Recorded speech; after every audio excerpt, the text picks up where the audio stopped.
Hi guys, ಇವತ್ತು ನಡೆದಂಥ ಒಂದು ರಿಯಲ್ ಇನ್ಸಿಡೆಂಟನ್ನು ನಾನು ನಿಮ್ಮ ಜೊತೆ ಶೇರ್ ಮಾಡಬೇಕು.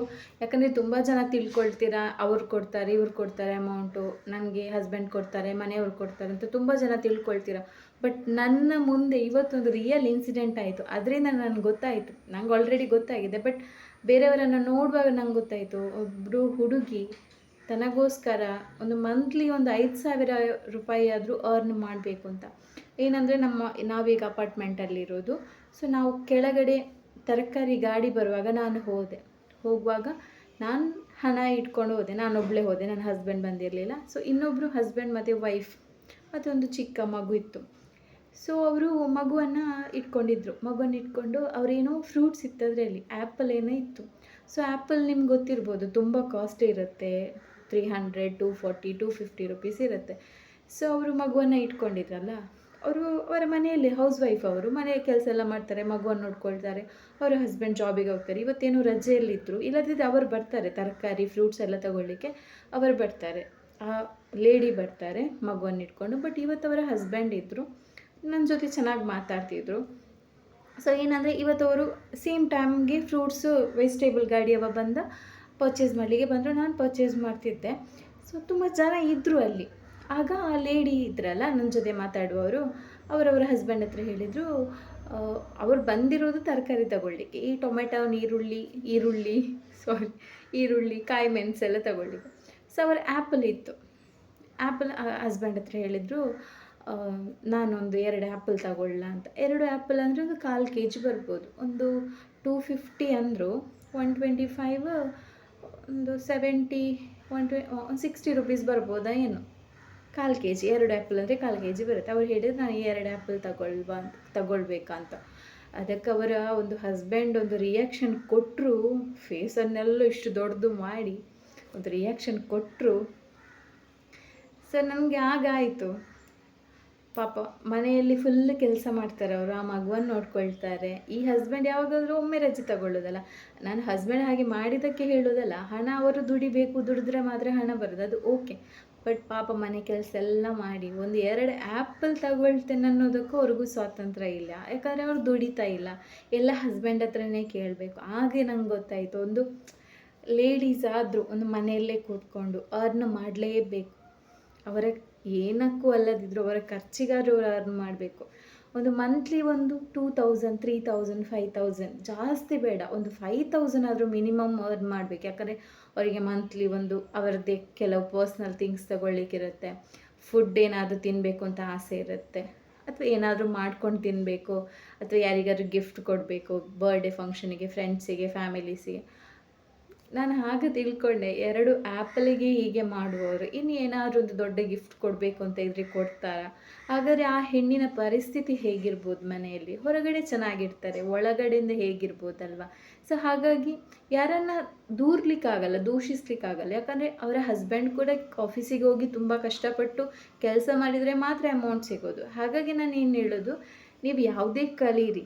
ಈಗ ನನ್ನ ಹತ್ರ ತುಂಬ ಜನ ಸ್ಟೂಡೆಂಟ್ಸ್, ಅಂದರೆ ಆರಿ ವರ್ಕ್ ಆನ್ಲೈನ್ ಕ್ಲಾಸ್ ಕಲಿತಿರುವ ಸ್ಟೂಡೆಂಟ್ಸ್ ಮನೆಯಲ್ಲೇ ಕೂತ್ಕೊಂಡು ಅವರವರ ಖರ್ಚಿಗೆ ಅರ್ನ್ ಮಾಡ್ತಿದ್ದಾರೆ, ಜಾಬಿಗೆ ಹೋಗಿ ಅರ್ನ್ ಮಾಡ್ತಾರೆ, ಅಥವಾ ಇನ್ನೊಬ್ಬರಿಗೆ ಹೇಳಿಕೊಟ್ಟು ಅರ್ನ್ ಮಾಡ್ತಾರೆ.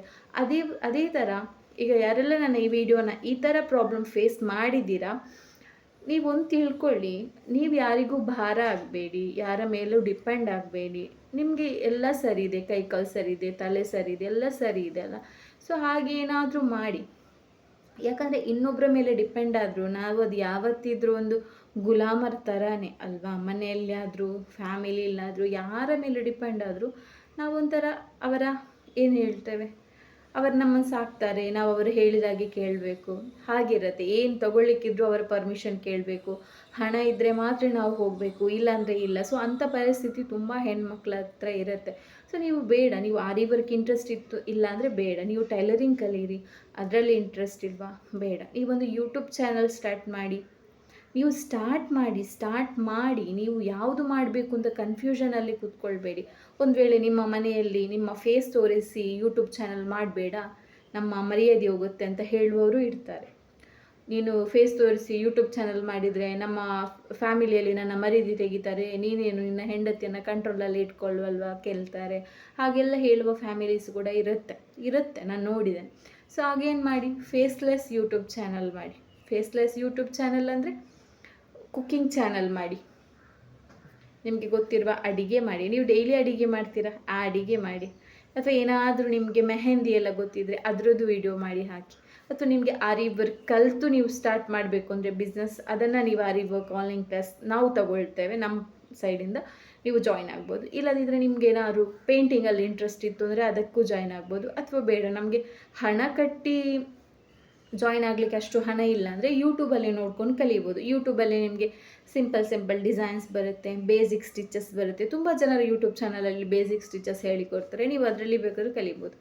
ಅಥವಾ ನೀವೇನಾದರೂ ಮಾಡ್ಬೋದು, ಕುಕ್ಕಿಂಗ್ ಚಾನಲ್ ಮಾಡ್ಬೋದು ಯೂಟ್ಯೂಬಲ್ಲಿ. ನೀವು ಯಾವುದಾದ್ರೂ ಸ್ಟಾರ್ಟ್ ಮಾಡಿ. ನಿಮಗೆ ಯಾವುದು ಸ್ಟಾರ್ಟ್ ಮಾಡಲಿಕ್ಕೆ ಗೊತ್ತಿರಲ್ಲ, ಆಯಿತಾ?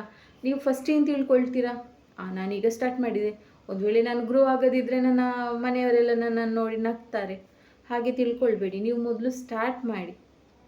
ಸ್ಟಾರ್ಟ್ ಮಾಡಿದರೆ ಏನಾಗುತ್ತೆ, ಫೇಲ್ ಆದರೂ ಸಕ್ಸಸ್ ಆದರೂ ನಿಮಗೆ ಅದರಿಂದ ಒಂದು ಐಡಿಯಾ ಸಿಗುತ್ತೆ. ನಾವು ಏನು ತಪ್ಪು ಮಾಡ್ತಿದ್ದೇವೆ, ಹೇಗೆ ಮಾಡ್ಬೋದಾ. ಈಗ ನೋಡಿ, ಯೂಟ್ಯೂಬ್ ಚಾನಲ್ ಒಂದು 2-3 ವೀಡಿಯೋ ಅಪ್ಲೋಡ್ ಮಾಡಿದವರಿಗೆ ಹೇಗೆ ಅಪ್ಲೋಡ್ ಮಾಡಬೇಕು ಗೊತ್ತಿರುತ್ತೆ, ಯಾವ ರೀತಿ ಮಾತಾಡಬೇಕು ಅಂತ. ನೀವು ಸುಮ್ಮನೆ ಕೂತ್ಕೊಂಡು ಚಾನಲೇ ಮಾಡಲಿಲ್ಲ, ಹೇಗೆ ಮಾಡೋದು ಅಂತ ಥಿಂಕ್ ಮಾಡಿದರೆ ಆಗಲ್ಲ. ಈಗ ಸೋಷಿಯಲ್ ಮೀಡ್ಯಾದಲ್ಲಿ ನಿಮಗೆ ಫ್ರೀಯಾಗಿ ಕಲಿಯುವಷ್ಟು ಎಷ್ಟೋ ಯೂಟ್ಯೂಬ್ ಚಾನಲ್ಸ್ ಇದೆ. ಈಗ ಬೇಡ, ನೀವು ಒಳ್ಳೆ ಎಜುಕೇಟೆಡ್ ಆಗಿದ್ದರೆ ಇದು ಕೊಡಿ, ಏನು ಟ್ಯೂಷನ್ ಕೊಡಿ ಮಕ್ಕಳಿಗೆ, ಆನ್ಲೈನಲ್ಲಿ ಟ್ಯೂಷನ್ ಕೊಡಿ. ನಿಮಗೇನಾದರೂ ಗೊತ್ತಿತ್ತು ಅಂದರೆ ಅದರ ಮೇಲೆ ಫೋಕಸ್ ಮಾಡಿ, ಎದುರು ಹೋಗಿ. ಸುಮ್ಮನೆ ಅಂತೂ ಕೂತ್ಕೊಳ್ಬೇಡಿ. ನನಗಂತೂ ಅವರ ಮುಖ ನೋಡಲಿಕ್ಕೆ ಬೇಜಾರಾಯಿತು. ಅರೆ, ಯಾರು ಅವರ ಹಸ್ಬೆಂಡಿದ್ದು ಮುಖ ಹಾಗೆ ದೊಡ್ಡದು ಮಾಡುವಾಗ ನೋಡಿಲ್ವಾ ಗೊತ್ತಿಲ್ಲ. ಬಟ್ ನಾನು ಆ ಹೆಂಗ್ಸ್ ಹತ್ರ ಮಾತಾಡ್ತಿದ್ದೆ ಅಲ್ಲ, ಸೊ ಅವರ ಆ್ಯಪಲ್ಲಿ ಕೇಳುವಾಗ ನಾನು ಜಸ್ಟ್ ಅವರ ಹಸ್ಬೆಂಡ್ ಮುಖ ನೋಡಿದೆ, ಅವರು ಹೀಗೆ ಮಾಡಿದ್ರು. ನನಗೆ ಬೇಜಾರಾಯಿತು ಪಾಪ. ಅದೇ ನಾನು ತೆಗೆದುಕೊಡ್ಬೋದು, ಬಟ್ ಅವರ ಹಸ್ಬೆಂಡಿಗೆ ಶೇಮ್ ಆಗುತ್ತಲ್ಲ ಅಲ್ವಾ. ಸೊ ಹಾಗೆ ಗೊತ್ತಿಲ್ಲ, ಅವರ ಮನೆಯಲ್ಲಿ ಇರ್ಬೋದು ತಿನ್ನಲಿಕ್ಕೆ, ಬಟ್ ಅವರಿಗೇನೋ ಪಾಪ ಆ್ಯಪಲ್ ತಿನ್ನಲಿಕ್ಕೆ ಆಸೆ ಆಯಿತಾ ಏನೋ. ಹಾಗೆ ಒಬ್ಬರ ಮೇಲೆ ಡಿಪೆಂಡ್ ಆಗುವ ಪರಿಸ್ಥಿತಿ ಹೇಗೆ ಅಂತ ಗೊತ್ತಾಯಿತು. ನಾನು ಯಾರ ಮೇಲೂ ಡಿಪೆಂಡ್ ಆಗಿಲ್ಲ. ನನ್ನ ಏನು ಬೇಕು, ನಾನು ನನ್ನ ಬಿಸ್ನೆಸ್ ಸೆಟ್ ಮಾಡಿದೆ, ನನ್ನ ಹಸ್ಬೆಂಡ್ ಅವರ ಬಿಸ್ನೆಸ್ ಸೆಟ್ ಮಾಡಿದ್ದಾರೆ. ಸೊ ಹಾಗಿಲ್ಲ. ಈಗ ಒಂದು ವೇಳೆ ನಾನು ಏನು ನನ್ನ ಹಸ್ಬೆಂಡ್ ಗ್ರೇಟ್, ಯಾಕೆ ಗೊತ್ತಾ, ನನ್ನ ಹತ್ರ ₹1 ಇಲ್ಲದ ಟೈಮಲ್ಲೂ ನಾನು ಈ ಆರಿ ವರ್ಕ್ ಸ್ಟಾರ್ಟ್ ಮಾಡೋದಕ್ಕಿಂತ ಮುಂಚೆ ಸ್ಯಾಲ್ರಿಯಲ್ಲಿ ದುಡಿತಿದ್ದೆ. ಸ್ಯಾಲ್ರಿಯಲ್ಲಿ ದುಡಿಯೋವರಿಗೆ ಗೊತ್ತು ಅಲ್ವಾ, ಎಷ್ಟು ಉಳಿತದೆ ಎಷ್ಟು ಉಳಿಯಲ್ಲ ಅಂತ. ನನಗೆ ಹೊಟ್ಟೆ ತುಂಬ ಊಟ ಹಾಕಿದ್ದಾರೆ, ನನಗೆ ಡ್ರೆಸ್ ಬೇಕು ಅಂದರೆ ಡ್ರೆಸ್ ಕೊಟ್ಟಿದ್ದಾರೆ. ನನ್ನ ಹಸ್ಬೆಂಡ್ ಅಂತೂ ಗ್ರೇಟ್. ನಾನು ಅವರನ್ನು ಸಾಯುವವರೆಗೆ ಮರೆಯಲಿಕ್ಕಿಲ್ಲ. ಈಗ ಕೊಟ್ಟರು, ಈಗ ಕೊಡದಿದ್ದರು, ಈಗ ಕೊಟ್ಟರು ಏನು ನನಗಿದಾಗಲ್ಲ. ಯಾಕಂದರೆ ನಾನೀಗ ಬಿಸ್ನೆಸ್ ಮಾಡ್ತೇನೆ, ನನಗೆ ಏನು ಬೇಕು ನಾನು ತಗೊಳ್ಬೋದು, ಏನು ಬೇಕು ನಾನು ಮಾಡ್ಬೋದು. ಬಟ್ ನನ್ನ ಹತ್ರ ಇಲ್ಲದ ಟೈಮಲ್ಲಿ ನನಗೆ ಕೊಟ್ಟಿದ್ದಾರಲ್ಲ, ಅದನ್ನು ಮರೀಲಿಕ್ಕಾಗಲ್ಲ. ಹಾಗೆ ಅಂದರೆ ಎಲ್ರಿಗೂ ಒಂದೇ ಥರ ಹಸ್ಬೆಂಡ್ ಸಿಗಲ್ಲ, ಒಂದೇ ಥರ ಫ್ಯಾಮಿಲಿ ಸಿಗಲ್ಲ. ಕೆಲವರು ತುಂಬ ಕೇರ್ ಮಾಡ್ತಾರೆ, ಇದ್ದರೂ ಇಲ್ಲದಿದ್ದರು. ಕೆಲವರು ಇದ್ದರೂ ಕೇರ್ ಮಾಡಲ್ಲ, ಇದ್ದರೂ ಕೊಡಲ್ಲ. ಸೊ ಅಂಥ ಪರಿಸ್ಥಿತಿ ತುಂಬ ಹೆಣ್ಮಕ್ಳು ಫೇಸ್ ಮಾಡಿರ್ತೀರ. ಸೊ ಹಾಗಾಗಿ ನಾನು ಏನು ಹೇಳೋದಂದರೆ, ಈ ವಿಡಿಯೋದಲ್ಲಿ ನೀವು ಇಂಡಿಪೆಂಡೆಂಟ್ ಆಗಿ, ಫೈನಾನ್ಷಿಯಲಿ ಇಂಡಿಪೆಂಡೆಂಟ್ ಆಗಿ, ಅದೇ ಮೇಯ್ನ್ ಬೇಕಾಗಿರೋದು. ಈಗ ನೀವು ಹೊರಗಡೆ ಹೋದರೆ ನಿಮ್ಮ ಕೈಯಲ್ಲಿ ಒಂದು ₹10 ಇಲ್ಲ ಅಂದರೂ ನೀವು ಮನೆಗೆ ರಿಟರ್ನ್ ಬರ್ತೀರಂತ ಹೇಳಲಿಕ್ಕಾಗಲ್ಲ. ಯಾಕಂದರೆ ಎಕ್ಸ್ಪೆನ್ಸ್ ಹಾಗಿದೆ ಹೋಗಿ ಬರಲಿಕ್ಕೆಲ್ಲ. ಸೊ ಹಾಗಾಗಿ ಆದಷ್ಟು ಇಂಡಿಪೆಂಡೆಂಟ್ ಆಗಿ ಯಾವುದಾದ್ರೂ ಒಂದು ಸ್ಟಾರ್ಟ್ ಮಾಡಿ.